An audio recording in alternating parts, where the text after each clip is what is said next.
मिथुन राशि के जातकों को मेरे इस सौभाग्य कुंडली ज्योतिष में स्वागत है।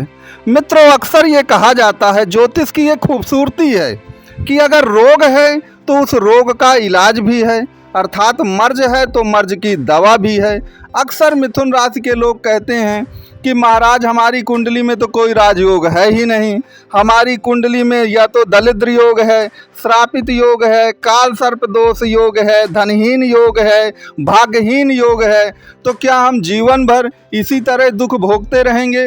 आपकी ज्योतिष का उसमें कोई निराकरण नहीं है, ज्योतिष शास्त्र हमारी कोई मदद नहीं करेगा।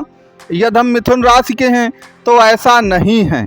कहने का तात्पर्य मेरे ये है कि अगर आपकी कुंडली में चाहे जितने सारे दुर्योग बन रहे हों, जितने सारे कुयोग बन रहे हों, ज्योतिष में उसका इलाज है कि अगर आप ऐसे से ऐसे कार्य शुरू कर देंगे तो वही दुर्योग आपके लिए राजयोग बन जाएंगे। तो आज के हम वीडियो में यही डिस्कस करेंगे कि अगर आपकी कुंडली में ये चीज़ें खराब हैं, मान लीजिए किसी कारण से आपकी कुंडली में धनहीन योग बन रहा है, श्रापित योग बन रहा है, काल सर्प दोष योग बन रहा है, तो इन सभी दोषों को कैसे रिमूव किया जाएगा बहुत ही व्यवहारिक तरीके से, और किस प्रकार से आपकी कुंडली में राजयोग जो है उसका निर्माण हो जाएगा। मैं एक उदाहरण के साथ आपको कुछ समझाना चाहूँगा।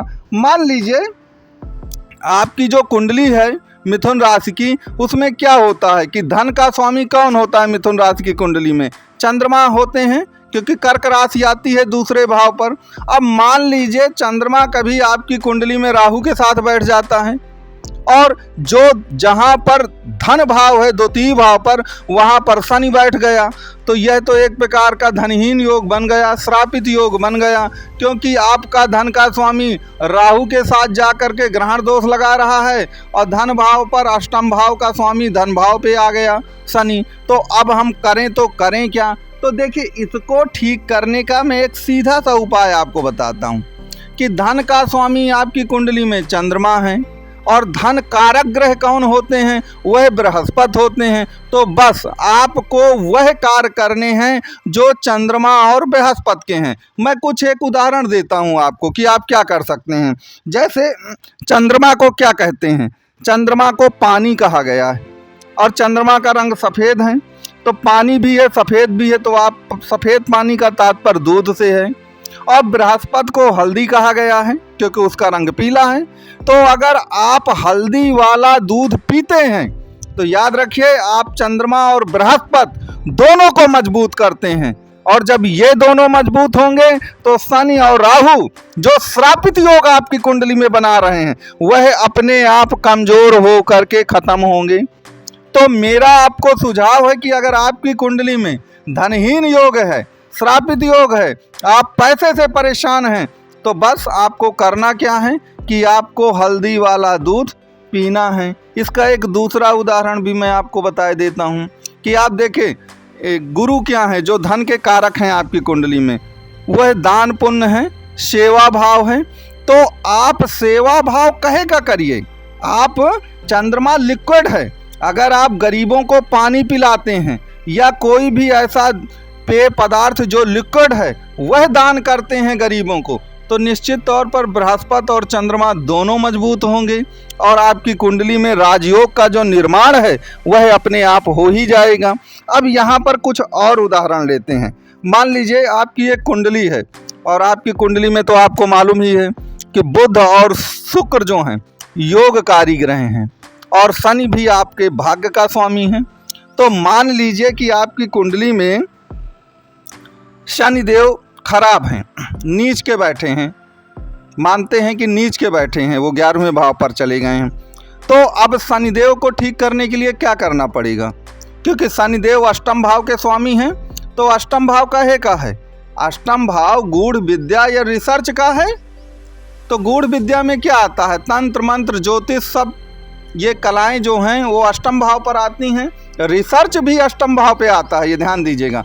तो अगर आप रिसर्च करते हैं, पीएचडी करते हैं या गूढ़ विद्याओं को सीखते हैं, तो आपका अष्टम भाव एक्टिवेट हो जाएगा, शनि एक्टिवेट हो जाएंगे, और आपकी कुंडली में राजयोग का निर्माण होने लगेगा। आपने अक्सर सुना होगा लोगों से ये कहते हुए कि शादी के बाद तो इस व्यक्ति का जीवन ही बदल गया, या तो शादी के बाद ये आबाद हो गया या तो शादी के बाद ये बर्बाद हो गया।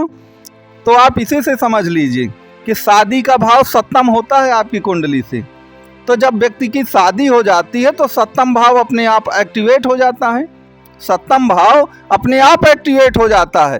तो यहीं से ये सिद्ध होता है कि आप जिस भाव को चाहें उसको एक्टिवेट कर सकते हैं, जिस ग्रह को चाहें उसको एक्टिवेट कर सकते हैं, जो भी आपकी कुंडली में दुर्योग बन रहे हैं उनको खत्म कर सकते हैं। बस केवल और केवल आपको उस क्षेत्र में व्यवहारिक कार्य करना है, क्योंकि राशि और ग्रह जो हैं वह आपका एक वातावरण बनाते हैं, एक वातावरण आपको बताते हैं, और कुल मिलाकर के उस वातावरण के अनुसार, उस इन्वायरमेंट के अनुसार अगर आप काम करते हैं तो याद रखिएगा वह ग्रह और वह भाव अपने आप एक्टिव हो जाएगा और आपकी कुंडली में राजयोग का जो निर्माण है वह करना वो शुरू कर देगा।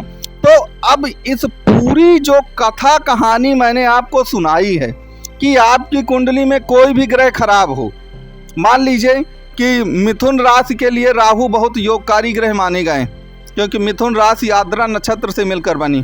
तो अगर आपको राहु को एक्टिवेट करना है तो बहुत आसान है, राहु को अपना काम करवाना है, साम दाम दंड भेद किसी भी तरह हो करवाना है। अगर आपने साम दाम दंड भेद से बिना नैतिक अनैतिक का विचार किए हुए अपना काम करवा रहे हैं तो आप क्या कर रहे हैं, आप राहु को एक्टिवेट कर रहे हैं। तो कहने का तात्पर्य यह है कि जो भी ग्रह हैं, जो भी भाव हैं, उनको आपको एक्टिवेट करना है। यदि आप उनको एक्टिवेट करने में वो हो गए, माहिर हो गए, तो निश्चित तौर पर राजयोग का निर्माण होगा और जितने भी आपकी कुंडली में दुर्योग बन रहे हैं वह कुल मिला के खत्म हो जाएंगे।